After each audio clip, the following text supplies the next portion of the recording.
ఈరోజు మనం వండుకోబోయే కూర పేరు పాలకూర పప్పు. వీళ్ళంతా బ్యాచిలర్స్ అంటారు, మళ్ళీ పాలకూర పప్పు అంటారా? Good to health bro. So మనకు కావాల్సిన సామాగ్రి టమాటా, పచ్చిమిర్చి, ఉల్లిగడ్డ, చింతపండు, పాలకూర. వాటినన్నింటినీ కుక్కర్లో వేసుకోవాలి. కుక్కర్ ఇక్కడ అనుకోకండి బ్రో, పక్కన నుంచి అడుకొచ్చినాము. సో వీటినన్నింటినీ కుక్కర్లో వేసుకొని మంచిగా పిసుక్కోవాలి, అంటే మిక్స్ చేసుకోవాలి. దాని తర్వాత దాంట్లో చింతపండు వేసుకోవాలి తగినంత, ఇది బాగుంటుంది. ఇప్పుడు దాంట్లో కందిపప్పు, మీకు ఎంతమంది దాన్ని పట్టేసుకోర్రి.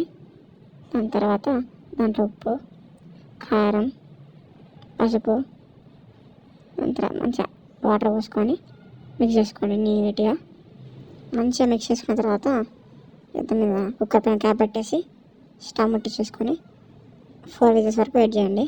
అప్పుడు మన పప్పు మంచిగా మెత్తగా ఉడుకుతుంది. తర్వాత మనం పోపు వేసుకోవాలి కదా, దానికి ఎండుమిర్చి, ఉల్లిపాయ వేసుకోవాలి. సో మనం అన్ని విజిల్స్ అయిపోయినాక మంచిగా గ్యాస్ తీసుకొని తీయాలి. Safety precautions to be taken bros. So చూసారు కదా, మంచి నీట్గా ఉడికింది ఇది.